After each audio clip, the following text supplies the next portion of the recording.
ایک جگہ پر اکٹھے ہوئے تو انہیں قریش کہا گیا. تو قاف اور را کا مادہ جہاں پر بھی آپ دیکھیں گے وہاں پر آپ کو ایک شیڈ دکھائی دے گا اور وہ شیڈ ہوگا تقرب کا. تو قرا کے مادے پر جب آپ آئیں گے تو یہاں پر آپ کو پتہ چلے گا کہ کسی چیز کا جمع ہونا اور پھر جمع ہو کر زبان سے اس کی ادائیگی، یہ قرت ہے، قراءہ ہے. آپ کی زبان بھی الفاظوں کو جمع کرتی ہے اور ادا کرتی ہے. یوں ہم ادا کردہ جملوں کو جب ادا کرتے ہیں، مطلب جمع ہوئے جملوں کو ادا کرتے ہیں، تو یہ ہماری قرت ہوتی ہے، یہ قرا ہوتا ہے. لیکن قرآن جب اسی کو مزید اور گہرائی میں لے کر جاتا ہے تو پھر وہ یہ بتاتا ہے کہ قرا جو ہوتی ہے، یہ اس سے پہلے ہم دو الفاظ آپ کے سامنے رکھ دیتے ہیں تاکہ مزید آسانی ہو جائے کہ قرآن کریم میں قرا اور تلاوہ میں کیا فرق ہوتا ہے. قرا اور تلاوہ، اب تلاوہ میں ہم بتا چکے تھے کہ بہت ڈیپلی جب ہم اس کے اندر تدبر کرتے ہیں تو پتہ چلتا ہے کہ کسی شے کے ساتھ اس انداز میں چلنا کہ وہاں سے آپ کو کچھ حاصل ہو جائے، وہ آپ کا وہ تلو کا لفظ جو ہے وہ وہاں پر آتا ہے. لیکن تلو اب تلاوہ سے بھی ہے اور پڑھنے سے بھی.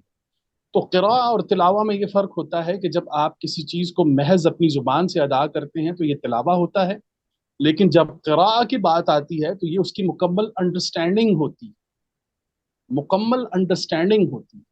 اس کی ہم نے بہت ساری مثالیں دی تھیں کہ ایک خبریں پڑھنے والا جو ہے وہ تلاوہ کرتا ہے، وہ قراء نہیں کرتا. وہ تلاوہ کر کے ان تمام الفاظ کو ادا تو کر دیتا ہے، لیکن وہ یہ نہیں جانتا کہ ان کے اندر کتنی صداقت ہے، ان کے اندر کتنی امانت ہے، ان کے اندر کتنی سچائی ہے. وہ انہیں ایک جو خبریں پڑھنے والا ہے، وہ نیوز کاسٹر جو ہے، وہ اس کو پڑھتا ہے لیکن وہ اس کو قراء نہیں کرتا.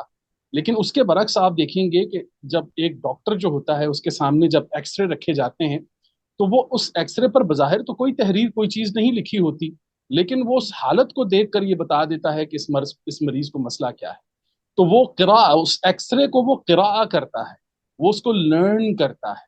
تو لرننگ میں اور ریڈنگ میں یہ بنیادی فرق ہوتا ہے کہ لرننگ میں آپ ڈیپ اس کے اندر آپ داخل ہوتے ہیں، اور ریڈنگ کے اندر لازمی نہیں ہے کہ آپ ڈیپلی اس کے اندر اتر سکیں یا اس کے اندر جا سکیں.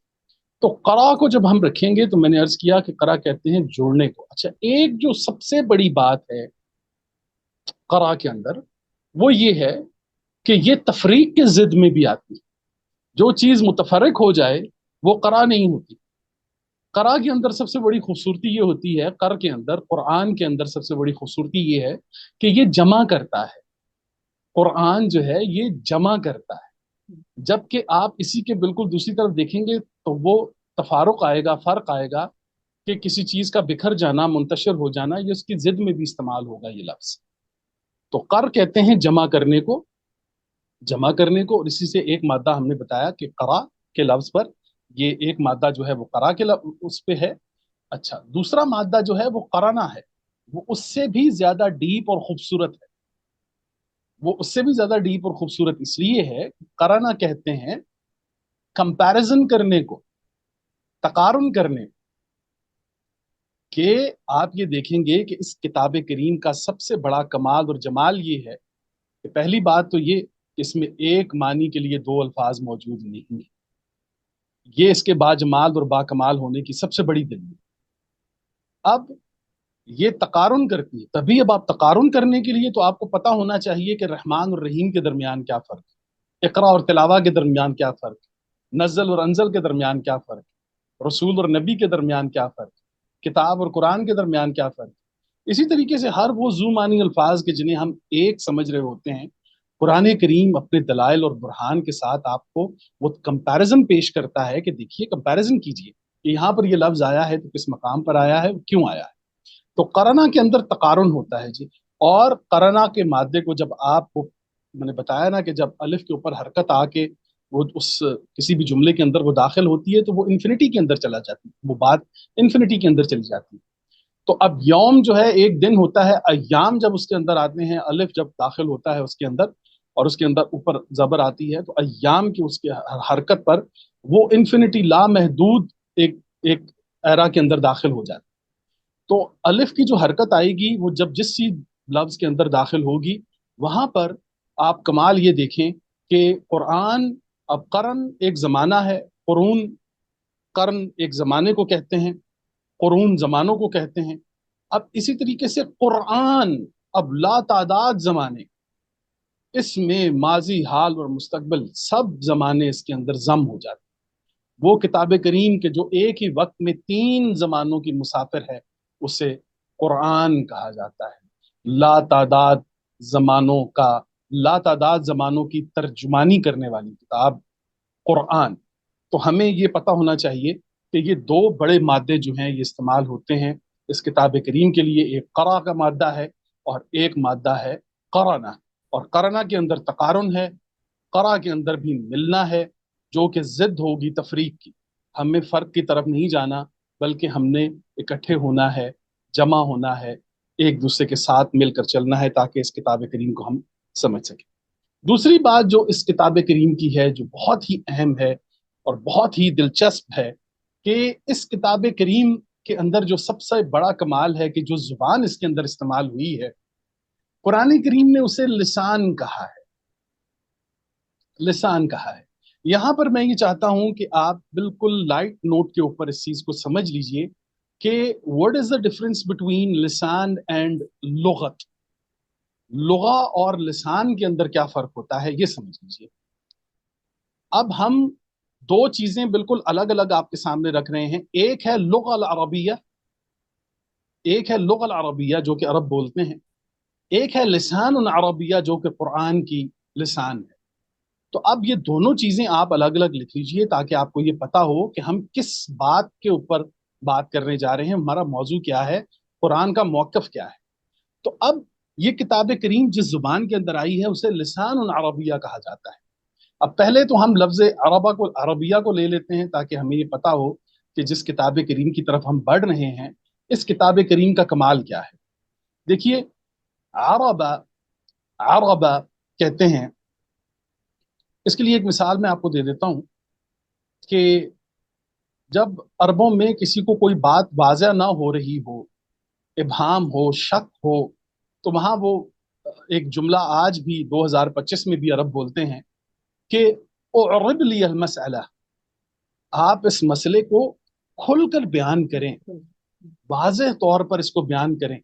اعرب لی، تو عربہ پتہ چلا کہ عربہ کہتے ہیں وہ بات جو بامقصد ہو، وہ کلام جو بامقصد ہو، جامع ہو، مدلل ہو، اور 3 زمانوں پر سفر کرنے والا،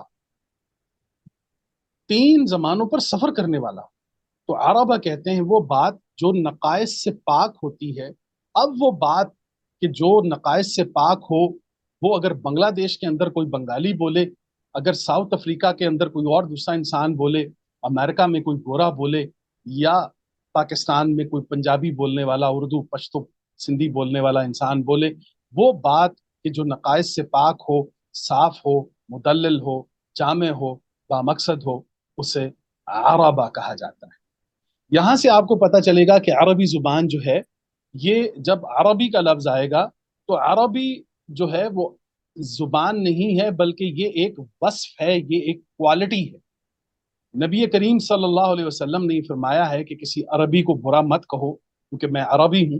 تو قرآن نے جب یہ کہا کہ تبت یدا ابی لہب وتب ما اغنى عنہ مالہ وما کسب، تو ابو لہب کے ہاتھ ٹوٹیں، تو قرآن ایک طرف ہاتھ توڑنے کی بات کر رہا ہے اور ایک طرف رسول کریم، تو بظاہر تو یہ کانٹرڈکشن دکھائی دیتا ہے، لیکن حقیقت بات یہ ہے کہ رسول کریم نے جب یہ فرمایا ہے کہ میں عربی ہوں، تو میں عربی اس لیے ہوں کہ میری بات بامقصد ہے، جامع ہے، مدلل ہے، میری بات نقائص سے پاک ہے. میں تمام تر چیزیں جو آپ کے سامنے رکھ رہا ہوں یہ وصف ہے، یہ کوالٹی ہے.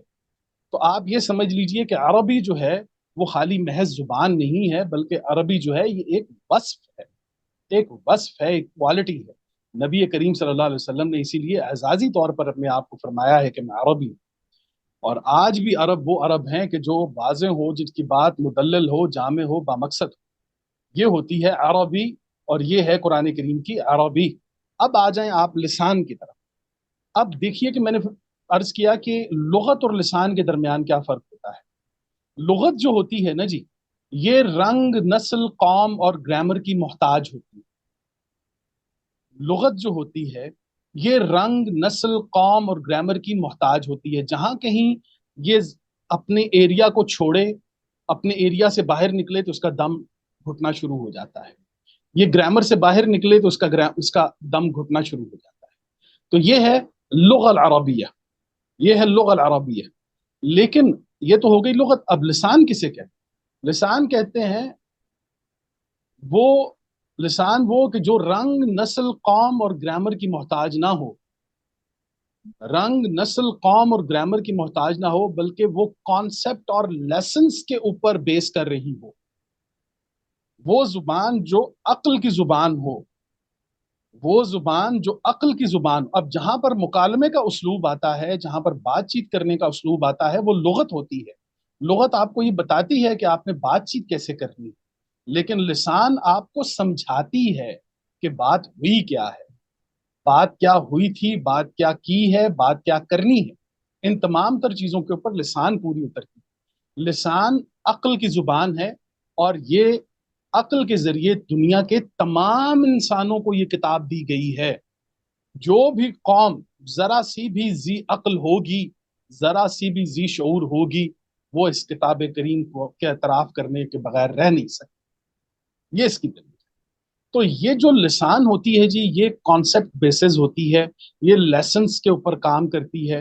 گورے نے، آپ یہ دیکھیں کہ وہاں پر جب ان کے ہاں یہ لفظ استعمال ہوتا ہے لیسن، تو یہیں سے آپ کو لسان بالکل کھل کے آپ کے سامنے آ جائے. سبق آموز چیز، وہ چیز جو سبق آموز ہوتی ہے، جو لیسن ہوتا ہے، وہ لسان ہوتی ہے. تو یوں ایسا نہیں ہو سکتا کہ یہ کتاب بین الاقوامی ہے، یہ رسول بین الاقوامی ہے، نبوت بین الاقوامی ہے، تو ایسا نہیں ہوگا کہ زبان جو ہے وہ کسی ایک قبیلے کی آ جائے. تو قرآن کریم نے ایسا نہیں کیا. قرآن کریم نے یہ کیا ہے کہ ایک ایسی زبان جو ہے وہ عطا کی ہے جسے لسان العربیہ اس نے کہا ہے. تو اس نے لسان العربیہ اس لیے کہا ہے کہ وہ بات کہ جو رنگ، نسل، قوم اور گرامر سے آزاد ہو. ایسا نہیں ہوگا کہ وہ اس کے اندر ڈھلے اور وہ مقید ہو جائے، وہ قیدی ہو جائے، بلکہ یہ پوری دنیا کے انسانوں کے لیے ایک عظیم تحفہ ہوگا کہ جو بیس کرے گا کانسیپٹ اور لیسنز کے اوپر. جو قوم بھی ذرا سی ذی شعور ہوگی، وہ کانسیپٹس اور لیسنز کے اوپر، مقاصد اور نتائج کے اوپر نظر رکھنے والی ہوگی. یہ لسان القرآن، یہ لسان العربیہ اس انسان کی زبان ہے. تو ہمیں سب سے پہلے یہ پتا ہونا چاہیے کہ لغت اور لسان کے درمیان قرآن کریم کیا فرق کرتا ہے. وہ میں نے آپ کے سامنے رکھ دیا کہ لغت جو ہوتی ہے یہ رنگ، نسل، قوم اور گرامر کی محتاج ہوتی ہے، جبکہ لسان جو ہوتی ہے یہ رنگ، نسل، قوم اور گرامر سے آزاد ہوتی ہے. یہ کانسیپٹ اور لیسنس کے اوپر بیس کرتی ہے. آخری ایک مثال میں دے دیتا ہوں کہ پوری دنیا میں ڈرائیونگ کا ایک طریقہ ہے، کانسیپٹ ہے. ایک کانسیپٹ ہے، ڈرائیونگ کرنا ایک کانسیپٹ ہے، اور ڈرائیونگ سیکھنا، سکھانا ایک لیسن ہے. تو آپ پوری دنیا میں دیکھیے کہ یہ لیسن جو ہے وہ پوری دنیا میں تمام انسان بلا تفریق دیتے بھی ہیں، اس کو لیسن بھی دیتے ہیں، اور پھر وہ کانسیپٹ اس کو سمجھ بھی آ جاتا ہے. اب اس کے بعد لائسنس آپ جس مرضی زبان کے اندر حاصل کریں. کمال یہ ہے کہ آپ نے لسان القرآن کو حاصل کر لیا ہے، آپ کے پاس کانسیپٹ اور لیسن آ گیا. اب آپ اس کی امپلیمنٹیشن کے لیے پنجابی استعمال کریں، اردو کریں، انگریزی کریں، بنگالی کریں، چائنیز کریں، دنیا کی کوئی زبان آپ کریں، یہ قرآن آپ کی ہیلپ آؤٹ کرے. یہ لسان القرآن ہے. تو ہمیں سب سے پہلے تو اس کتاب کریم کی طرف بڑھنے سے پہلے ان بنیادی چیزوں کا پتہ ہونا چاہیے کہ یہ قرآن جو ہے یہ اپنے مادے میں، قرأ اور قرآن کے مادے پر کہاں پر، کس مقام پر کھڑا ہے. اس کے بعد جو ٹول اس نے استعمال کیا ہے وہ اتنا کمال ہے کہ آپ یہ کمال دیکھیے قرآن کریم کا، کہ آج بھی 2025 میں لسان القرآن جو ہے وہ چیلنج کر رہی ہے لغہ العربیہ کو. لسان العربیہ جو ہے یہ چیلنج کر رہی ہے لغہ العربیہ کو کہ اگر آپ کے اندر ہمت ہے تو اس جیسی ایک آیت بنا کر. اور وہ عاجز ہے. کیونکہ اس کی بنیاد میں آپ کو بتا دیں. کیونکہ اب جب ہمیں یہ کہا جاتا ہے کہ یہ بھی ایک بڑی عجیب سی بات میں آپ کے سامنے رکھتا ہوں کہ جناب یہ قرآن جو ہے نا آپ کو تب سمجھ آئے گا جب آپ شاعروں کی زبان سمجھیں گے. جب تک آپ عربوں کی شاعری نہیں سمجھ جاتے، جب تک آپ عربوں کا وہ جو شاعری کا ایک وہ کیا کہتے ہیں نا جی، دیو ہے نا ہمارے لیے، تو وہ ایک دیو بن چکا ہے اس وقت. اور پھر اس شاعری کے اندر اب آپ دیکھیے کہ جی وہ اور قرآن کیا کہہ رہا ہے کہ اے نبی، یہ آپ کو شاعر کہتے ہیں، یہ تو آپ کو زیب ہی نہیں دیتا.